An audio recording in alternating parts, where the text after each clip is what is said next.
Praise the Lord, glory be to God, no? Purihin natin Panginoong Diyos, mga kapatid. Nandito naman tayo sa ating programa, The Message of Jesus Christ. Ating patuloy pag-aralan, mga kapatid, patungkol sa pagkakilala sa kay Kristo, no?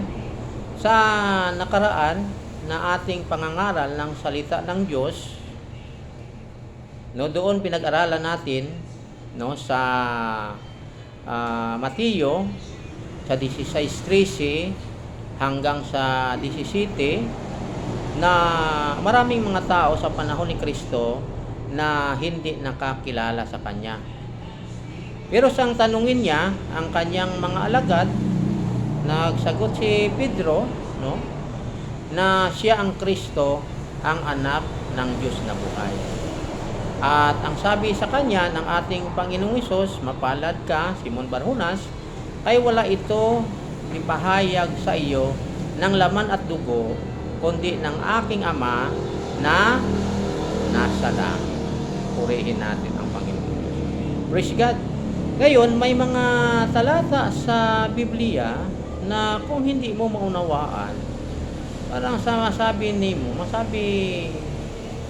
sinabi ng ilan, na siya na ang Ama, mga kapatid. Ngayon, pag-aralan sa ang mga talatang ito na sa banal na kasulatan na kung hindi mo maunawaan, no, sasabihin mo nga si Kristo ang Ama. Pero maliwanag sa banal na kasulatan na si Kristo ang anak ng Diyos na buhay, no? Tingnan natin dito sa Juan sa 10:30 o umpisanda sa 29, no? Juan 10:29 hanggang 30, no? Liwanagin natin ang talatang ito, mga kapatid. Praise God, glory be to God. Sabi dito sa Juan 10:29 hanggang sa 30, ang aking Ama na sa kanila ay nagbigay sa akin ay lalong dakila sa lahat at hindi sila maaagaw ninuman sa kamay ng aking. Yan. Ako at ang Ama ay iisa. Yan, no? Yan sabi ng ating Panginoon, no? Na ako at ang Ama ay isa. Yan.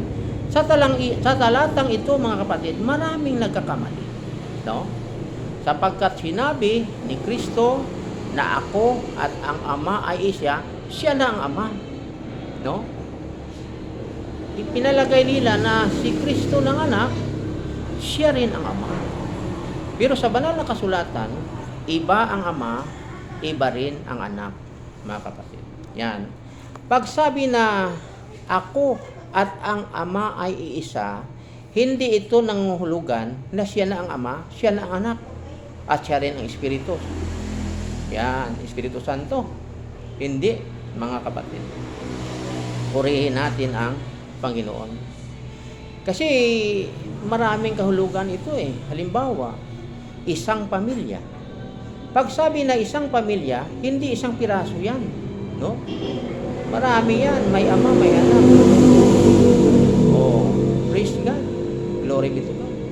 Halimbawa ay isang grupo. Pag sabi ng isang grupo, hindi nang hulugan isang piraso yan. Marami yan, isang grupo. Pag sabi ni Kristo, ako at ang Ama ay isa, hindi ito nang hulugan nga siya na ang Ama, siya na ang anak, mga kapatid. Sapagkat sinabi pa rin ng ating Panginoong Hesus na hindi siya nag-iisa. O, no, tingnan natin, no, sa Juan, sa sulat yapon, sa sulat pa rin ni Apostol Juan, no, sa Juan sa 8 sa 16 hanggang 18, itong ating mabasa. Oo, at kung ako'y humahatol, ang hatol ko'y totoo, sapagkat hindi ako nag-iisa, kundi ako at ang Ama na nagsugo sa akin. Sa talatang ito, sinabi ni Kristo, hindi siya nag-iisa, kundi kasama niya ang Ama. Mga kapatid, purihin natin ang Panginoon. Sa 17, oo, At sa inyong kautusan ay nasusulat na ang patutuo ng dalawang tao ay totoo. Yan. Ako ang nagpatutuo sa akin din, at ang amang nagsugo sa akin ay nagpatutuo sa akin. Purihin natin ang Panginoong Diyos, mga kapatid. Yan ang sabi sa banal na kasulatan. Praise God. Anong sabi sa Juan 8:16? Oo, at kung ako'y humahatol, ang hatol ko'y totoo, sapagkat hindi ako nag-iisa, kundi ako at ang Ama na nagsugo sa akin. Oh. Ano sabi natin, Panginoon? Hindi ako nag-iisa. Yan. Ngayon, pag sabi di doon sa 10:30, ako at ang Ama ay isa, hindi nangahulugan nga siya na ang Ama, siya ng Anak, siya ng Espiritu. Glory be to God, sapagkat maliwanag na sinasabi dito ng ating Panginoon, hindi ako nag-iisa. Praise God. Yan. Mayroong halimbawa dito sa banal na kasulatan, no? Dalawa ay naging isa. Yan. Pwede pala yan, yung dalawa ay nagiging isa. No? Glory be to God. Tingnan natin ang sinabi ng ating Panginoon. Praise God. No? Sa Mateo 19:5, no? Ito ang halimbawa na ang dalawa ay magiging isa. Praise the Lord. Glory be to God. Yan, no?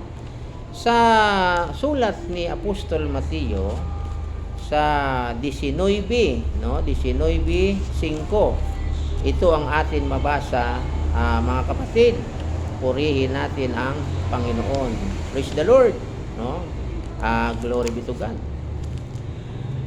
Sabi dito, at sinabi, dahil dito'y iiwan ng lalaki ang kanyang ama at ina, at makikisama sa kanyang asawa, at ang dalawa ay magiging isang laman. Yan. Ano raw? Ang dalawa ay magiging isang laman. Pero hindi nangahulugan na ang kanilang pag-isa na ang lalaki nanging babae o ang babae nanging lalaki. Mayroon silang giisahan. No, isa sila sa laman, mga kapatid. Purihin natin ang Panginoon. Praise God. Gani pagsabi ng ating Panginoon na ako at ang Ama ay isa, hindi nangahulugan na siya na ang Ama, siya rin ang Anak, siya rin ang Espiritu, mga kapatid. No? Glory be to God. O siya rin ang Espiritu Santo. O hindi nangahulugan. Praise God. Mayroon lang silang giisahan. O saan sila nag-isa? Siyempre doon sila nag-isa sa pagka-Diyos, sapagkat ang Ama ay Diyos, ang Anak Diyos din. At ang nagpatutuo na ang Anak Diyos din ang kanyang Ama mismo, no? Glory be to God. Tingnan natin dito, mga kapatid, sa Hebreo sa 1:8, no?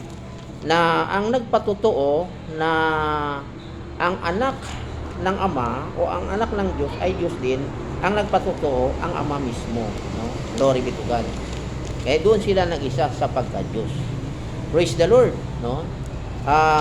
Sa Hebreo, ating basahin, mga kapatid, sa 1:8, sabi dito,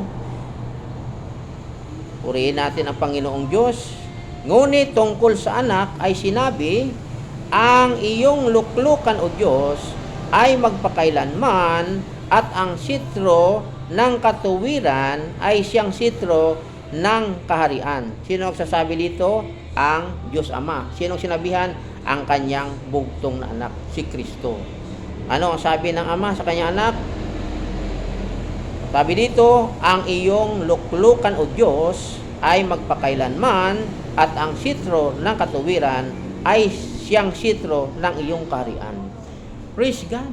Kaya doon sila nag-isa sa pagka-Diyos, sapagkat ang Ama ay Diyos, ang anak Diyos din, at ang nagpatutuo nga ang anak ng Diyos na bugtong yung anak na si Kristo, Diyos, ang Ama mismo, mga kapatid, no?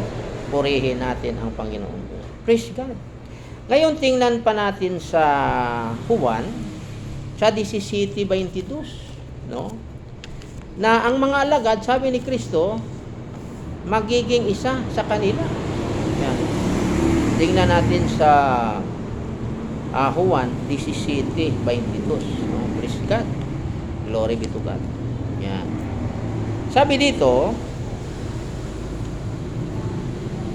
at ang kaluluwalhati ang aki ibinigay mo, ay ibinigay ko sa kanila, upang sila'y magiging isa, na gaya naman natin na iisa. Ako'y sa kanila, at ikaw ay sa akin, upang sila'y malubos sa pagkakaisa, upang makilala ng sanlibutan na ikaw ang sa akin ay nagsugo, at sila'y iyong inibig na gaya ko na inibig mo. Ngayon kung payagan natin na sa Juan 10:30, na sabi ni Kristo, ako at ang Ama ay isa, ay ang mga alagad magiging si Kristo din ang mga alagad, no? At siya rin ang Ama. Glory be to God. Kasi sabi sa binasa natin, at ang kaluwalhatiang sa akin ibinigay mo, ay ibinigay ko sa kanila, upang sila ay maging isa, na gaya naman natin na iisa. Yan. Glory be to God, mga kapatid, no? Pagpayagan natin yung paniwala sa Juan 10:30, ako ang Ama isa, ay ang mga alagad maging gaya din sa kay Kristo.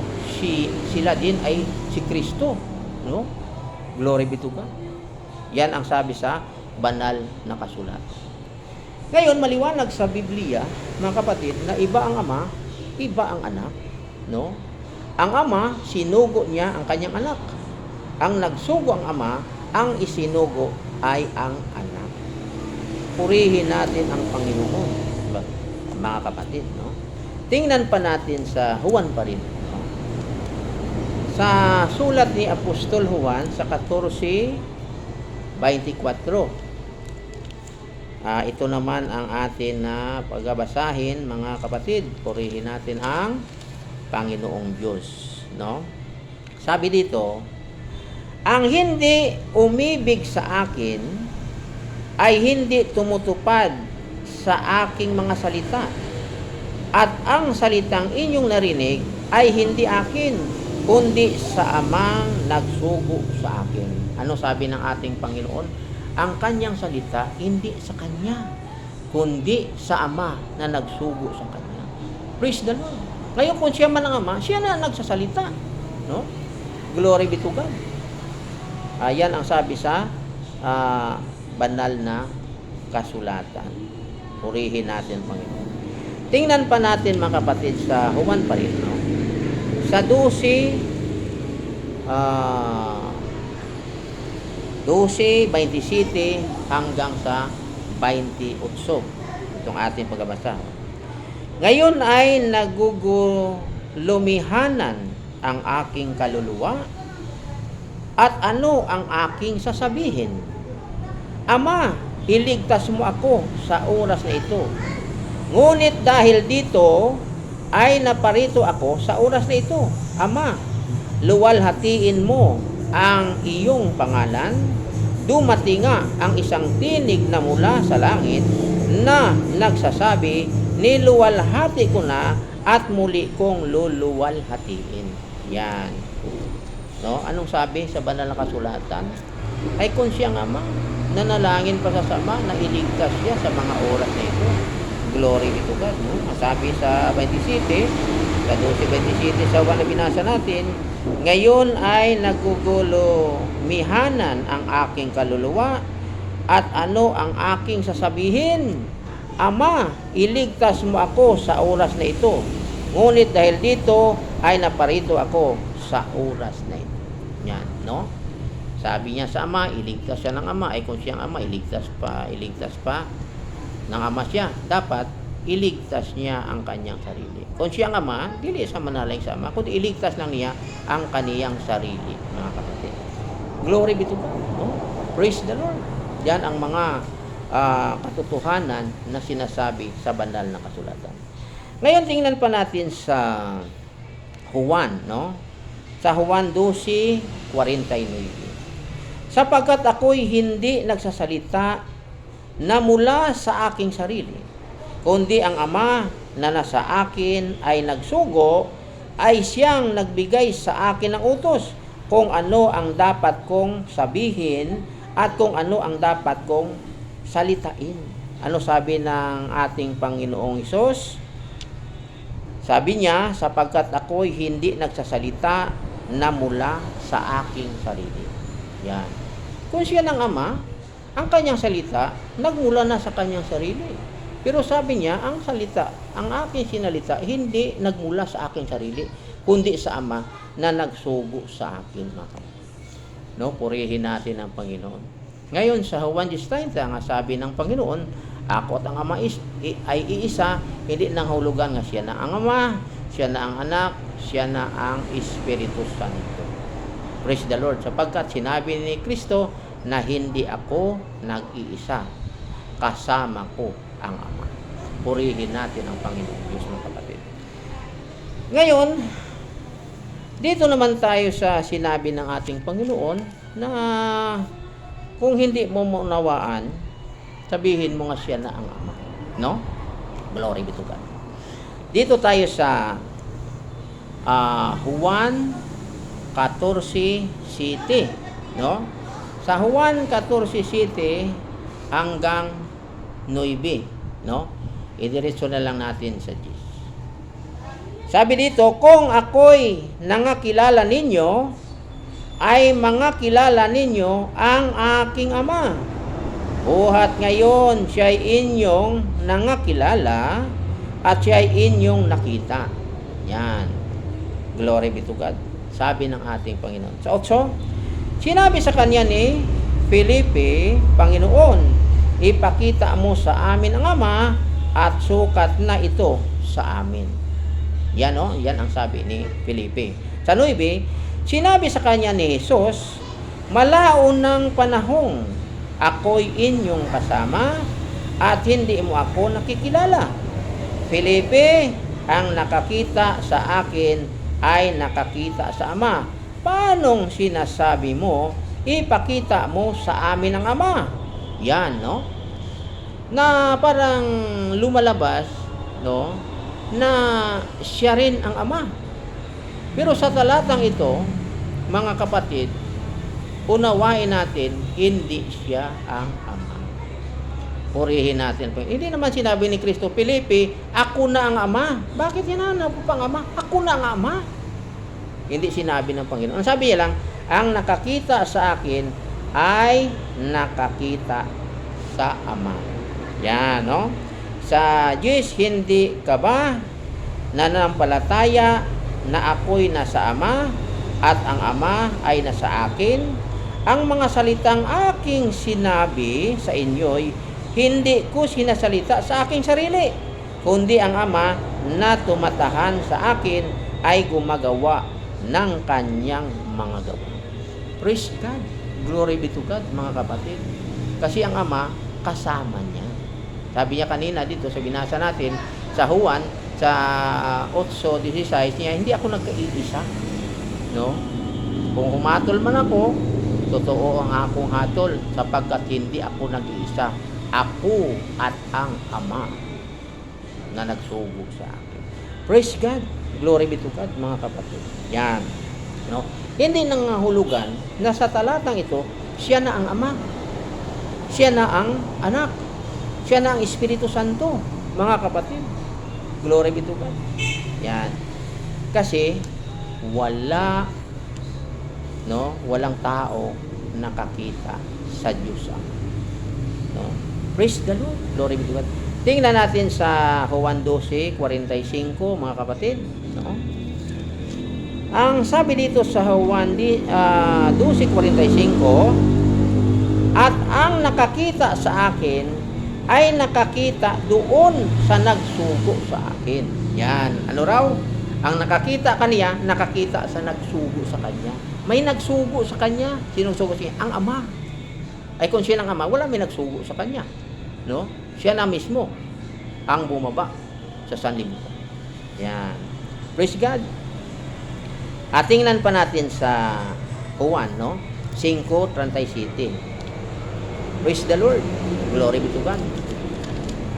Sa Juan 5:37, ito ang pahayag sa banal na kasulatan.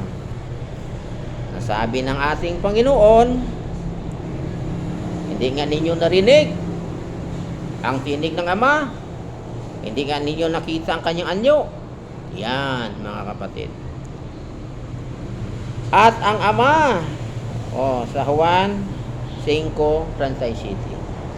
At ang Ama na nagsugo sa akin ay siyang nagpatotoo tungkol sa akin. Kailanmay hindi ninyo narinig ang kanyang tinig, ni hindi man ninyo nakita ang kaniyang anyo. Yan, no? Hindi nakita anyo. Kasi wala si may makakita sa Diyos Ama. Purihin natin ang Panginoon. Yung sinabi ni Kristo, nakakita sa akin, nakakita sa Ama, sapagkat siya ang larawan sa Diyos na hindi makita. O nakita mo ang larawan. O larawan lang yan, picture lang yan, pero sa personal, hindi mo nakita. Glory be to God. Halimbawa, ang lolo mo matagal nang namatay. Doon may picture. Sinabi ng iyong ama, itong lolo mo. Yan, nakita mo ang picture ng lolo mo. Yan. Ayun, nakita mo ang picture ng lolo mo, nakita mo sa lolo mo. Pero hindi sa personal, sa picture lang, mga kapatid. Glory be to God. Ngayon, sabi ng ating Panginoon, at ang Ama na nagsugo sa akin, ay siyang nagpatotoo tungkol sa akin. Kailanmay hindi ninyo narinig ang kaniyang tinig, ni hindi man ninyo nakita ang kaniyang anyo. Kasi yung nakita ni Felipe, nasabi ng ating Panginoong Hesus, ang nakakita sa akin, nakakita sa Ama, kasi siya ang larawan sa Diyos niya, hindi makita. Yan. No, siya ang larawan. Nakita ni Felipe, larawan lang. No, kasi siya ang larawan sa hindi makita na Diyos, ang Ama. Tingnan natin mga kapatid, no, sa banal na kasulatan. Purihin natin ang Panginoon. Praise the Lord, no? Sa Kolosas 1:15. Dito natin mabasa na si Kristo, siya ang larawan sa Diyos na hindi nakikita. Galing nakakita sa Kanya, nakakita sa Amahan sapagkat siya ang larawan. Kaya nakita ni Felipe, larawan lang ng Ama, hindi ang personal. No? Glory be to God. Tingnan natin sa Kolosas 1:18. Sabi dito, at siya 1:15 pala, 1:15. Na siya ang larawan ng Diyos na di nakikita, ang panganay ng lahat ng mga nilalang. Sino ito? Si Kristo. Si Kristo, siya ang larawan sa Diyos na di nakikita. Siya ang larawan sa Ama. Kasi ang Ama hindi nakikita. Kaya walang tao nakakita. Ginakita ni Felipe, sabi ni Kristo, nakakita sa akin, nakakita sa Ama, sapagkat siya ang larawan ng Diyos na hindi nakikita. Praise God, no? Glory be to God. Tingnan pa natin sa Juan. Sa Juan 1:18, no? Sa sulat ni Apostol Juan, sa 1:18, ito ang sabi sa banal na kasulatan, mga kapatid. Praise God. Glory be to God. Ang sabi dito, walang taong nakakita kailanman sa Diyos. Ang bugtong anak na nasa sinapupunan ng Ama, siya ang nagpakilala sa Kanya. Siya nagpakilala. Yung anak nagpakilala sa Ama. Purihin natin ang Panginoon. Ano raw? Walang taong nakakita kailanman sa Diyos. Gani nakita ni Felipe, hindi yung ang Ama, no? Kundi larawan ng Ama, sapagkat si Kristo larawan ng Diyos na hindi nakikita. Kasi wala si may makakita sa Ama. Glory be to God. Tingnan pa natin sa unang Timoteo, no? Sa unang Timoteo, sa 6:16, Ito ang atin mabasa, no, mga kapatid, sa mga salita ng ating Panginoon. Praise the Lord. Glory be to God. Yan. No, sa unang Timoteo sa 6:16. Praise the Lord, no? Ito atin pagbabasahin. 5. Okay, ito na, no? 6:16. Sabi dito,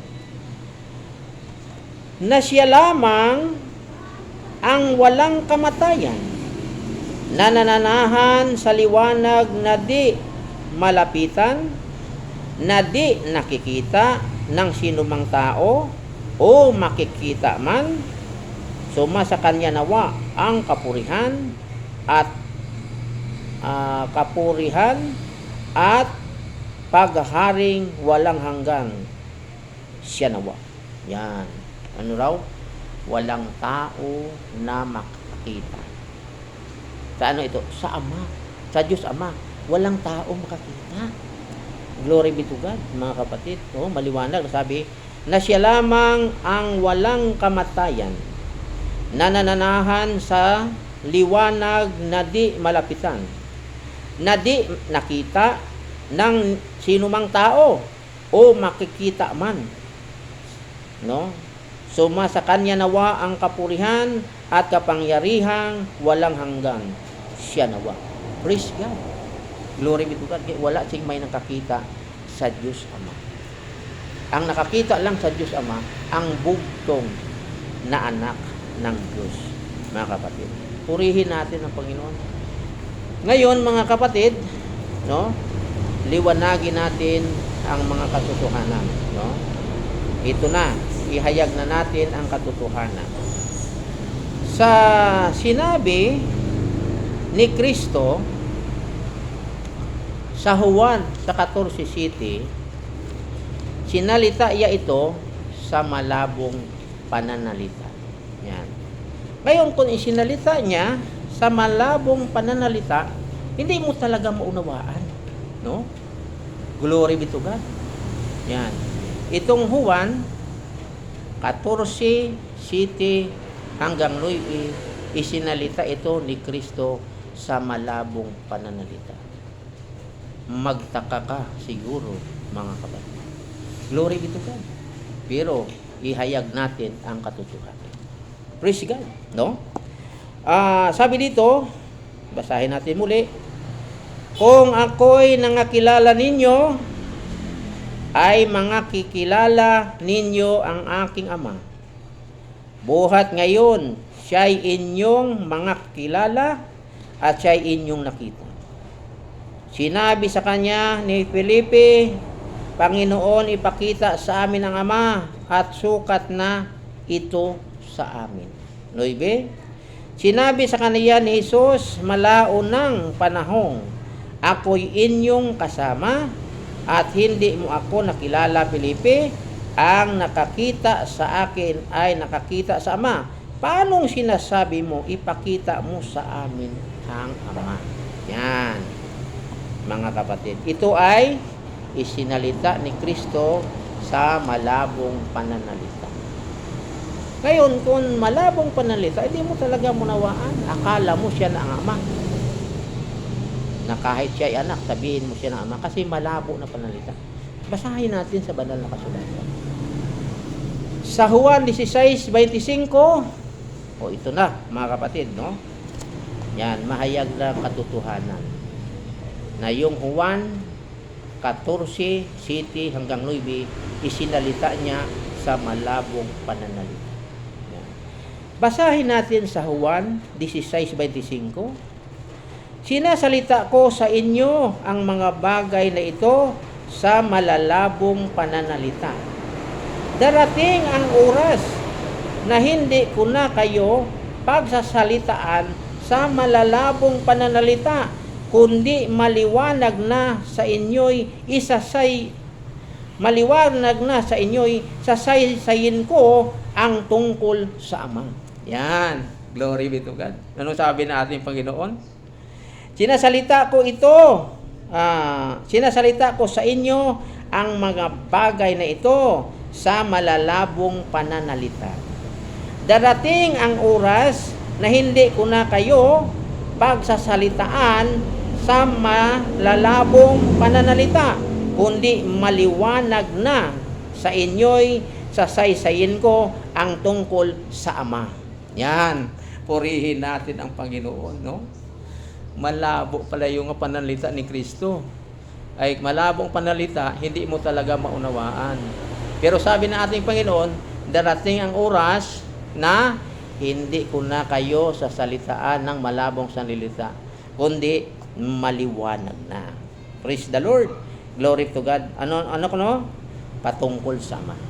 Yan. No? Praise God, mga kapatid. No? Tandaan din yung talatang ito. No? Sa Juan 16:25, sinasalita ko sa inyo ang mga bagay na ito sa malalabong pananalita. Darating ang oras na hindi ko na kayo pagsasalitaan sa malalabong pananalita, kundi maliwanag na sa inyo'y sasaysayin ko ang tungkol sa Ama. Yan, tungkol sa Ama. Purihin natin ang Panginoong Diyos, no? Pasalamatan natin ang Diyos, mga kapatid, sa mga oras na ito, no? Dito natin nalalaman na si Kristo hindi siya ang Ama, kundi siya ang anak ng Ama. Praise God, no? Ganit sa mga talata na binasa natin, no?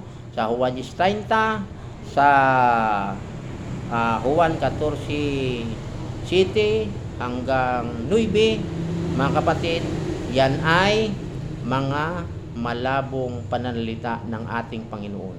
Hindi mo talaga maunawaan. Pero sabi niya, darating, no? Darating ang oras na hindi ko na kayo pagsasalitaan sa malalabong pananalita, kundi maliwanag na sa inyo'y sasaysayin ko ang tungkol sa Ama. Yan. Praise God. Glory be to God, mga kapatid. Yan. Ngayon, maliwanag sa banal na kasulatan na si Kristo hindi siya ang Ama, kundi siya ang anak ng Diyos. Isinugo siya ng Ama dito sa sanlibutan upang ipakilala ang Ama. Praise the Lord. Purihin natin ang Panginoong Diyos, mga kapatid, no? At patuloy pa natin pag-aralan ito, mga kapatid, no? Marami pang mga katotohanan na dapat malaman ng bawat isa. Praise God, no? Pagpalain tayo lahat ng ating Panginoon, no? Pakinggan mo hanggang sa matapos ang video, mga kapatid, para maintindihan mo ang mga katotohanan na sinasabi ng ating Panginoong Hesus Kristo. Praise the Lord, no? I-like ninyo ang video ito, i-share ninyo, mga kapatid, at i-follow ang Remnant Church of God Forever para maging updated kamo sa mga video na ating i-post, no? Praise God. Purihin natin ang Panginoon. At tuloy-tuloy ang ating pangangaral sa social media. Pagpalain tayo lahat ng ating Panginoong Hesus Kristo. Amen. Praise the Lord.